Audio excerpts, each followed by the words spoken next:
is commissioner, former governor Anambra State, Onyana Ebuzo, Consular Nigeria, yes, Tata, I want to Chukwu, the line Chinese, Chukwu Mele, Obaka One, Jadu Dodge Konyele, Excellency, Mr. Peter Biaka, Ibo Kunona, Kachuku de Piozo Meliazo, Kachuku Noina Kani Nona Kefe, Kachuku de Chekole Chetunia, Na Changini Nanya Nasamono, Na Changini Nescoria Maconipolia Homa, Mwane who, Eba yo tuno kene etu commissioners wa kwa commissioner Ozolike, Martin Ozolike, Monoke Tiki, Ozi Teresi Abuja, na Fide local government chairman Anambra East, na mwani yekwe. Mwesi Abuja wabia, maka na nye mmemme ili jogo nlomo na cheke mmo. Wakuta mwani nedi nileba, Senior Governor Peter Obi Benya, Kebutelo, Kebutania Neva, Kinebele, Nestor Mulani Snake, Roma. I want to know the man. Nagaba, now president on the world, president in Nigeria, no president in Tonigo, no president in Nigeria on the world.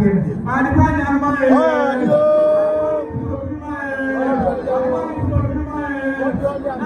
Jesus.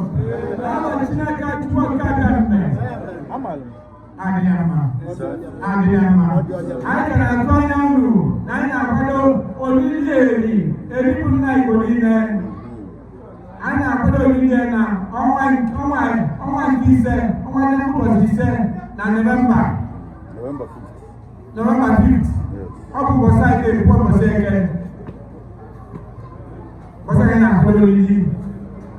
Nna ikweli. Olili ikolile. Anyị na-atụ anyị ụbọchị dị etu a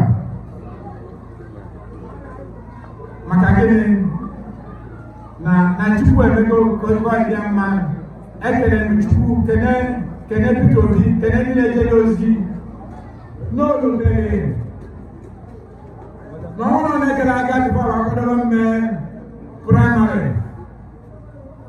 na anyị n'ozu na Ọka bisi Obi ndị Anambra ndị eze ma ndị ikpe ma ndị obi ndị eze Anambra wakọpụta mụ ka mbeli ka nye Peter Obi ọgwụ oge na-ekwu ibe a Peter Obi amara nwụrụ onye anyị mara nne na ibe emechaga etu a ma Chukwu amago na adị etu a anyị uche Chukwu anyị eme n'ọbụ uche mmadụ n'ime ọka Chukwu amago na adị etu a na Peter Obi ya bụ ndị prezidenti Naịjirịa